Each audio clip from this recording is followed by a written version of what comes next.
Hello students, welcome to Easy Science YouTube channel.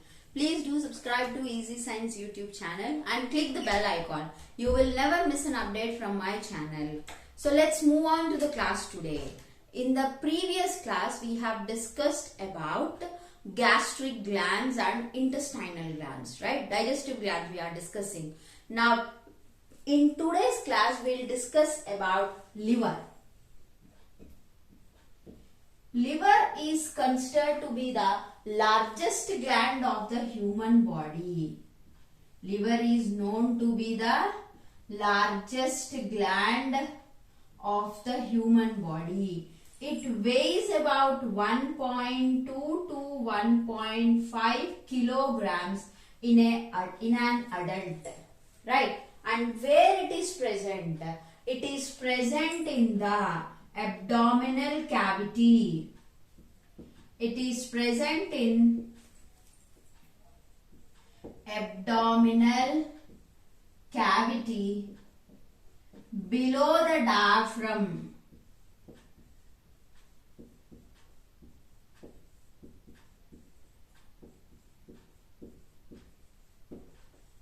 Towards the right hand side. Liver is present towards the right hand side.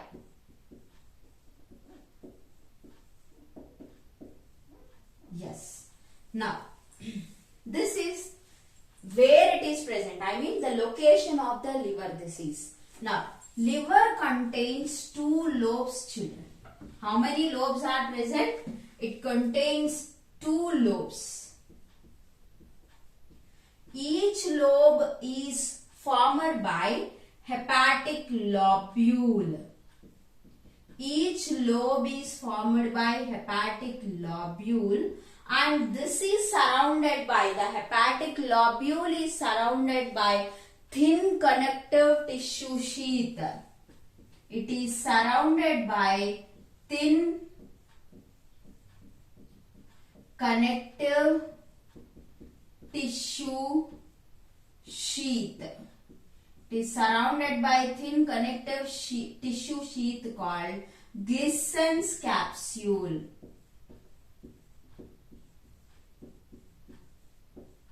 Now, this hepatic lobule is considered to be the structural and functional unit of the liver. Structural and functional unit of liver. Why it is considered to be the structural and functional unit of liver? Because the cells of the liver are present in this hepatic lobule only. What are the cells of the liver are known to be? The cells present in the liver are known as hepatic cells. The cells present inside the liver are known as hepatic cells, and these cells are arranged in the form of a hepatic cord, and this is present around a central vein. Yes. So now that's why hepatic lobule is considered to be the structural and functional unit of the liver, because the cells of the liver, that is hepatic cells, were present in the hepatic lobule. What is the function of this hepatic cells?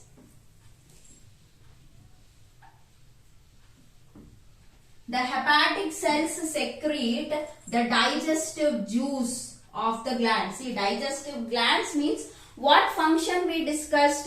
They secrete some digestive juices which contains enzymes which helps in the process of digestion. So in the same way,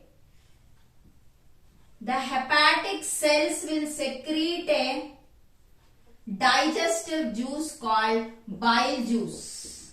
So what is the digestive juice secreted by the liver? It is bile juice, children. Now it is carried by a duct called bile duct.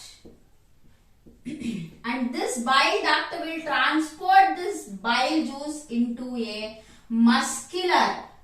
thin muscular sac-like sac-like structure, thin muscular sac-like structure called gallbladder.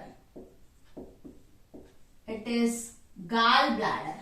Now, the duct of the gallbladder is known as cystic duct. Yes. Now, the bile duct and cystic duct together called as common bile duct. The bile duct and the cystic duct together called as common bile duct. Now, this common bile duct along with the pancreatic duct forms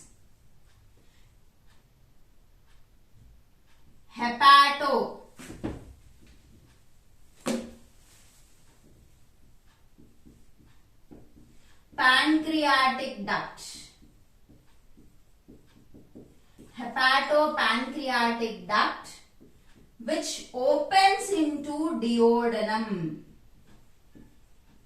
What is duodenum, children? Duodenum is known to be the first part of the small intestine.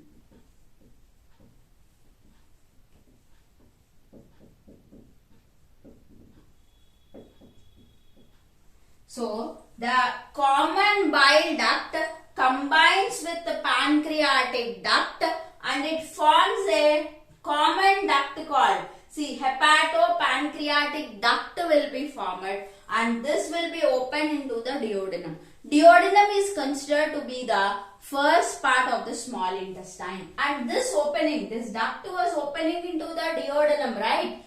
So this opening was guarded by a sphincter called sphincter of Oddi. So this is about the structure of the liver. Now what are the functions of the liver? Let's discuss.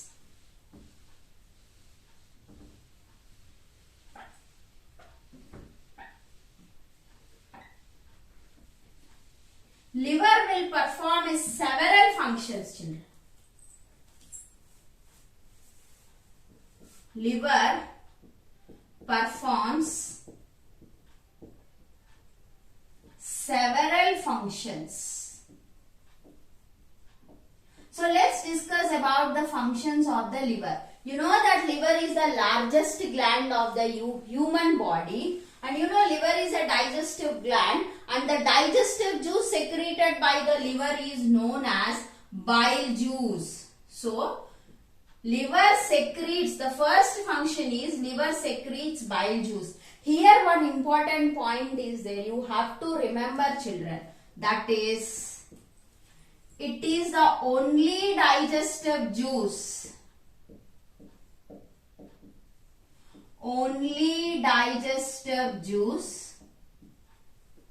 which do not contain enzymes, any enzymes, which do not contains any enzymes. It doesn't have any enzymes, children. That means enzymes related to carbohydrates or enzymes related to proteins or enzymes related to fats. Any enzymes will not be present. But then what is present inside the bile juice? Bile juice contains bile salts. What are the bile salts? Glycolates and taurocholates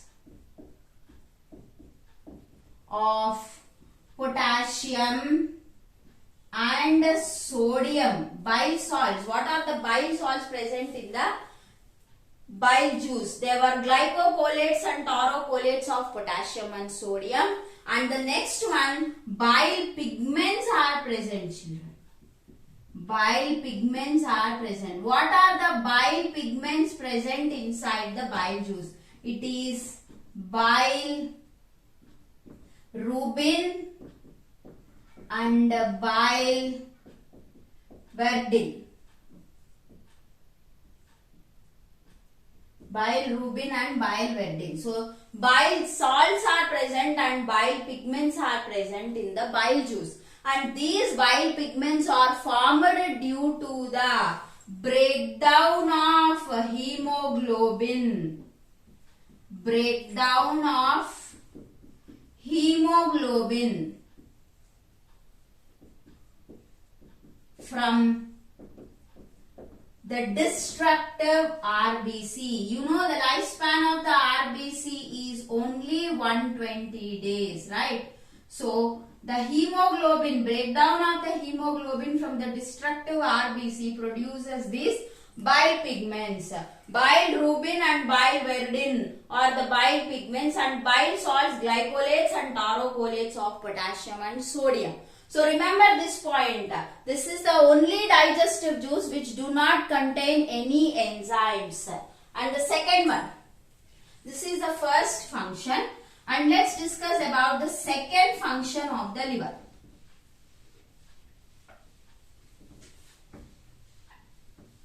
Liver plays an important role in carbohydrate metabolism, children. Second function is it plays an important role in carbohydrate metabolism.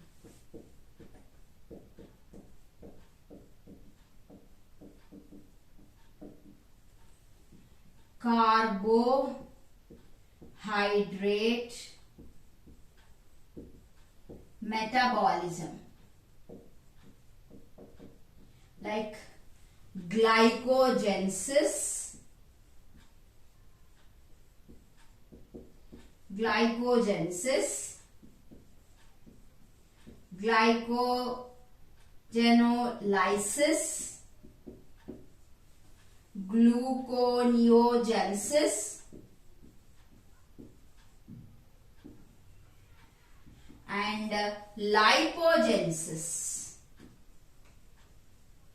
So carbohydrate metabolism will take place in 4 ways, children. So glycogenesis. What do you mean by glycogenesis? Formation of glycogen from sugars. Excess amount of sugar will be converted into glycogen. This is known as glycogenesis. Now, glycogenolysis means breakdown of glycogen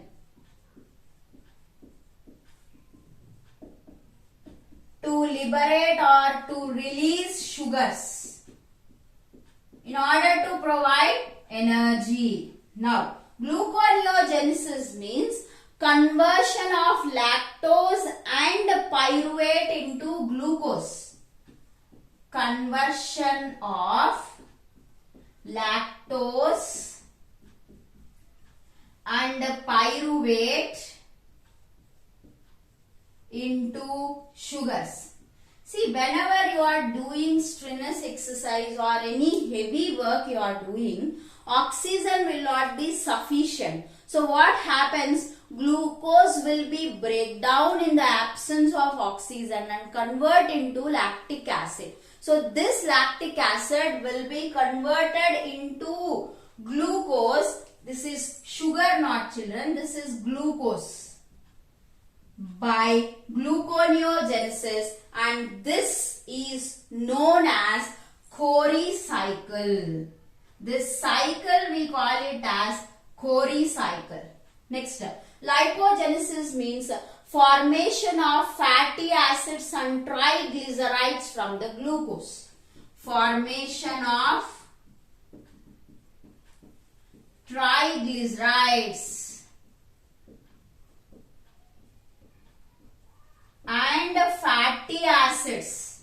Formation of triglycerides and fatty acids from glucose is known as lipogenesis. So this is carbohydrate metabolism. This has done by liver only, children. These all process will be takes place inside the liver. So liver plays an important role in carbohydrate metabolism. So here one important point you have to remember is the Cori cycle, children. What is Cori cycle, children? The conversion of lactose and pyruvate into glucose. When is the lactic acid is produced in our body? Whenever there is no sufficient oxygen. When you are doing any work, you need a lot of energy. So, in the presence of oxygen, glucose present in the cell will break down and gives you energy. If sufficient oxygen is not there, what happens? The glucose will break down. In the absence of oxygen, produces lactic acid. So, this lactic acid again will be converted into glucose, and this is a cycle which happens inside the liver. This cycle is known as Cori cycle. Right. So, this is the second function of the liver, children.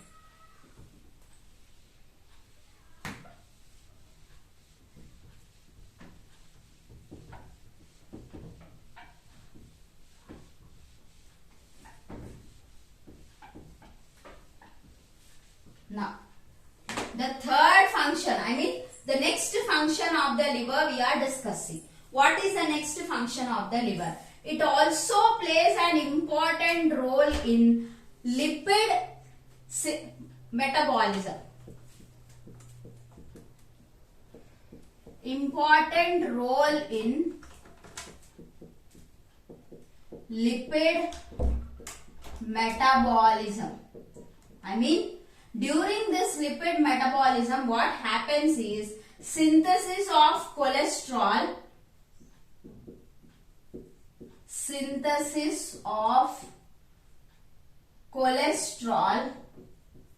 and formation of triglycerides. Yes, it's formation of triglycerides. Takes place inside the liver. So, liver also plays an important role in lipid metabolism. Next, the next function of the liver is deamination. Removal of amino group. So, this is NH3 group is known as amino group, children. So, removal of amino group from amino acids. What are amino acids, children?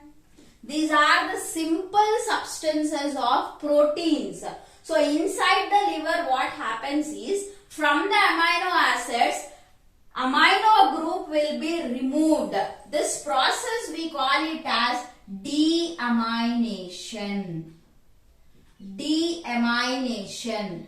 D means removal, amination, amino group. So, the process of removing amino group from amino acids is known as deamination. So, if you remove amino group from amino acids, what is produced? Ammonia is produced.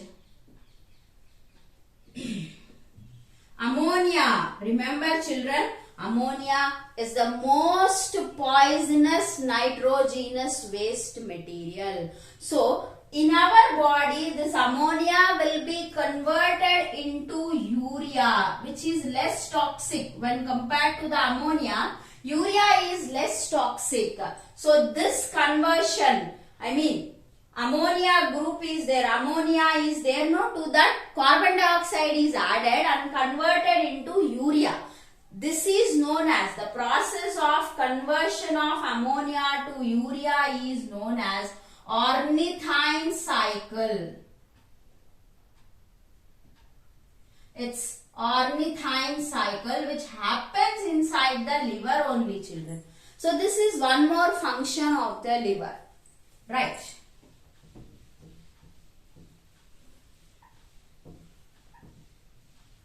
So, liver acts as a erythropoietic organ. It acts as a erythropoietic organ. Erythropoietic organ in fetus children. This is erythropoiesis means what? Formation of the blood cells including platelets also in case of the fetus, and liver acts as erythroclastic organ in case of the adults. This is destruction of RBC. You know, the lifespan of RBC is 120 days only. So this is done by the liver only. And one more most important function of the liver is known to be the chief detoxifying organ in our body. Detoxifying organ in our body. It is known to be the chief detoxifying organ. There are lot of toxic substances which enter into our alimentary canal through the food. So all these toxic substances are detoxified in the liver only. That's why liver is known to be the chief detoxifying organ. And it also helps in the synthesis of plasma proteins like albumin and globulin, and the blood clotting factors. It helps in the synthesis of blood clotting factors, children. Synthesis of blood clotting factors called fibrinogen and prothrombin. And it also helps in the synthesis of heparin. What is heparin, children? It's an anticoagulant. Which is present in our body. See, whenever blood was flowing inside the blood vessels, it will not clot because it contains an anticoagulant element called heparin, which is synthesized in the liver only. And liver contains some special cells called Kupffer cells, children. There are some special cells called Kupffer cells. So what is the function of these cells? Kupffer cells will attack the unwanted substances and microbes which enter into the liver by phagocytosis. Liver contains some special cells called Kupffer cells. So what is the function of this Kupffer cells? They attack on unwanted substances and microbes which enter into the liver by phagocytosis. That's why Kupffer cells are known as hepatic macrophages. Hepatic macrophages. So again, this is an important point, children.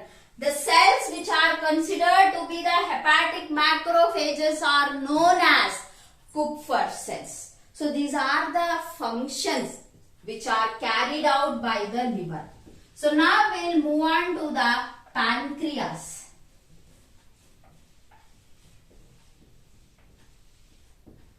Pancreas is known to be the second largest gland of our body. So what is pancreas? It is the second largest gland of our body. So it is known to be a mixed gland.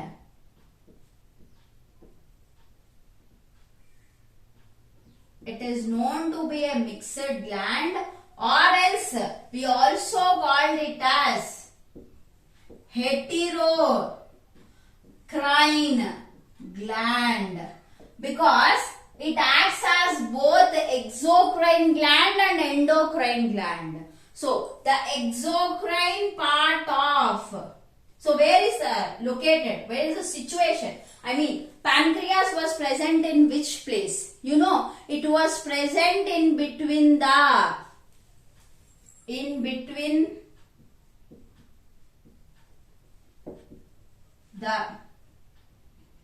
U-shaped duodenum. In between the lobes of the U-shaped duodenum. This is the place where pancreas is present. So it's a heterocrine gland. So that means it acts as both exocrine and endocrine gland. The exocrine part, known as pancreatic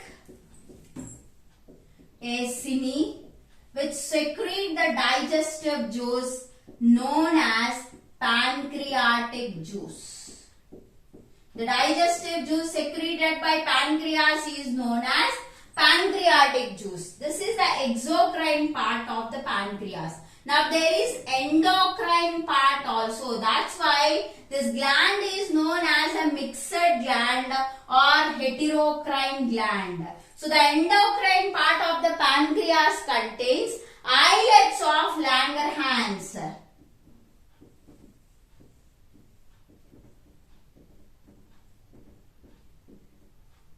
So what is the function of these islets of Langerhans? They secrete some hormones like insulin and glucagon. Right. Now, what are the enzymes present in the pancreatic juice? What enzymes are present inside the pancreatic juice? Pancreatic juice contains sodium bicarbonate,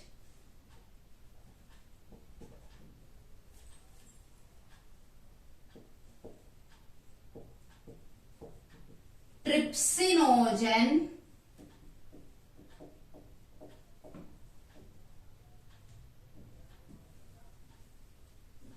chymotrypsinogen,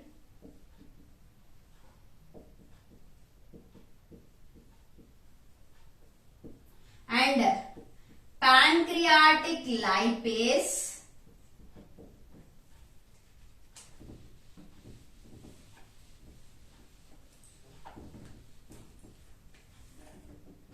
pancreatic amylases,